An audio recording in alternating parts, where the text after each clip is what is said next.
First, live, local. This is Fox 12 Now.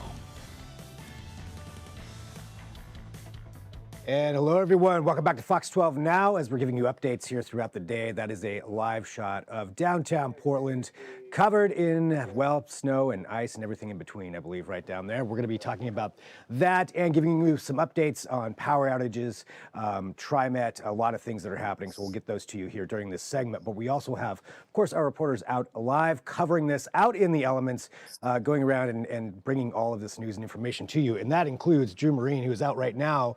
And as I put there in the lower third, there are so many trees that have come down here around the metro area and causing all kinds of issues. And from what I understand, you're out at one right now. Yeah, I've been talking with the other reporters today, Connor McCarthy, Paulina Aguilar. They're also covering down trees across the metro area. But let me just show you what I'm looking at right now. It's pretty massive. We're here at Southeast 31st Avenue in Yamhill. Major tree down here. Wow. Pretty massive. You can see the roots are very, very deep. And because of that, they ripped up sidewalk here. You can see that's a piece of sidewalk. That's a piece of sidewalk. Not to mention, I'm going to walk over here a little bit. Sorry, I know it's a little laggy. No, that's okay. This is, yeah, seeing this. I'll tell you, I used to live 5 blocks from there. So I know that tree. There you go. Yeah. You know yeah. the tree. I know the tree. I knew it. That is huge. That's massive. Unfortunately, it did fall on someone's house. Oh, looks like we're having a little bit of a Zoom issue there. They've been damaged. Okay, there we go. We have you back now. Okay, great. So yeah, as I was saying, it's a fourplex here, and 2 of the units at this fourplex were extensively damaged, is what I've been told by neighbors. You can see that the tree crashed down onto their roof, and I don't know if you can make that out just because of the bad signal here, but there is a power line or a power pole that was standing there before. The tree took that down, and I don't know if you can tell here, but there are power lines, active power lines stuck under this tree right now. Neighbors we spoke with, we actually talked with a neighbor who lives right next to this tree, and they tell me they've been trying to get in touch with PGE today just to see how they can maybe turn these lines off. That way people can start working on this tree, but they haven't been able to get through. Understandably, I know they have a lot of power outages today. I saw it was like 160,000, or is it about that amount of customers? It was 160 when I checked right before we went on air. It went down to about 152, so maybe they restored some. But yeah, still a huge number. A lot of power outages. So yes, they've been trying to get a hold of PGE to get these lines turned off. That way people can maybe start working on getting this tree off of this fourplex and, clearing the sidewalk, because that's posing a danger to people walking. Yeah, they just said it's a very scary moment. The woman we talked to actually saw the tree topple over. We interviewed her, and we'll have that coming up at 5 o'clock tonight. Yeah, just a scary thought. Luckily and shockingly, everybody is okay. There is a lot of damage, but we did see both of the residents come out and walking around trying to figure out what exactly to do now. But yeah, the winds are just really strong, and that's what brought this tree down. Yeah, I mean, really thankful that they're okay. I mean, that's pretty miraculous with the size of that tree. It is also, I mean, that's just as equally unnerving that those power lines are possibly live then right now. So those are live lines going through that? Yep, that's what I've been told.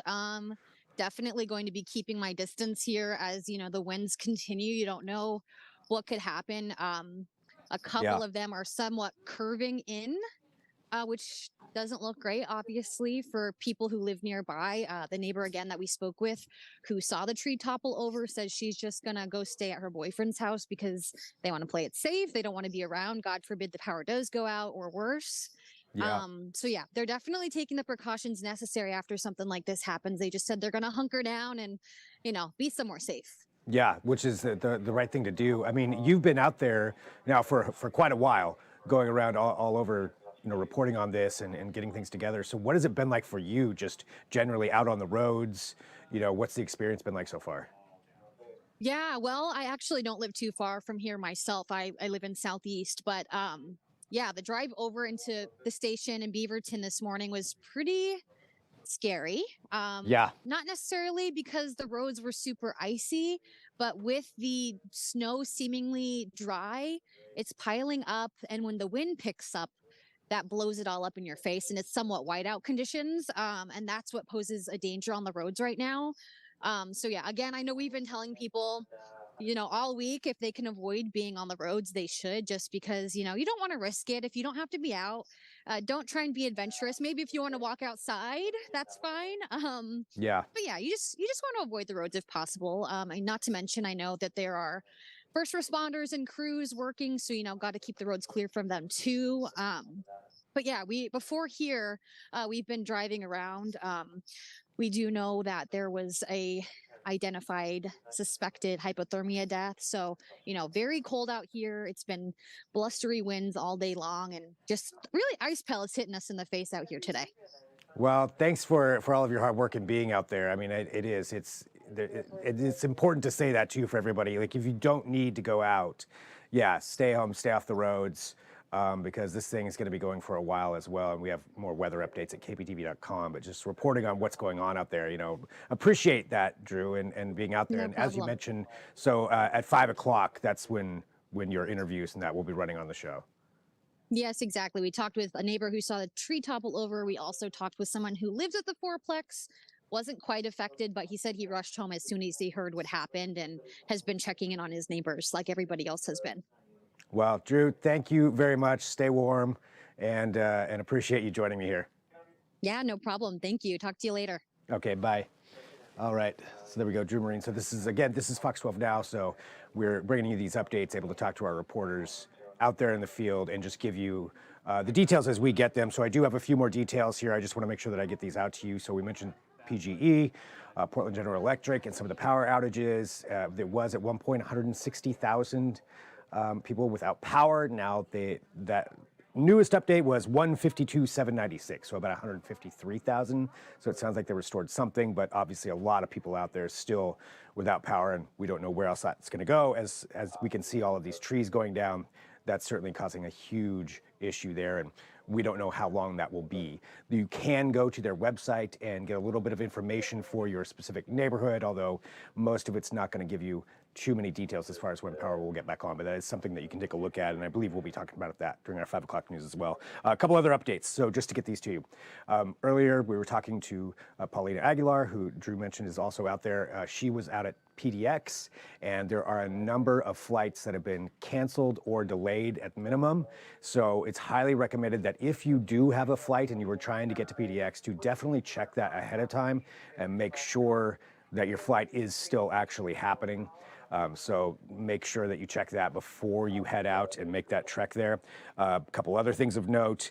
As of right now, Highway 26 at Sylvan Hills is closed. So there is closed right around there because of downed power lines. So that's in both directions. So if you're planning to use Highway 26, you'll need to find an alternate route around there. So keep that in mind. And another announcement is that TriMet has suspended all MAX service as of now, and that's due to weather conditions. So if you were planning on using MAX and using that to get around, I mean, that includes even service to some of the warming centers, so certainly a very serious situation there. But TriMet has said that all MAX service has been suspended as of now. So that's where we're at, some of the updates that we do have, and as we get more, we will pop back on here and bring those to you, but that's what we've got for right now. Thanks for joining. I'm Greg Nibbler. This is Fox 12 Now.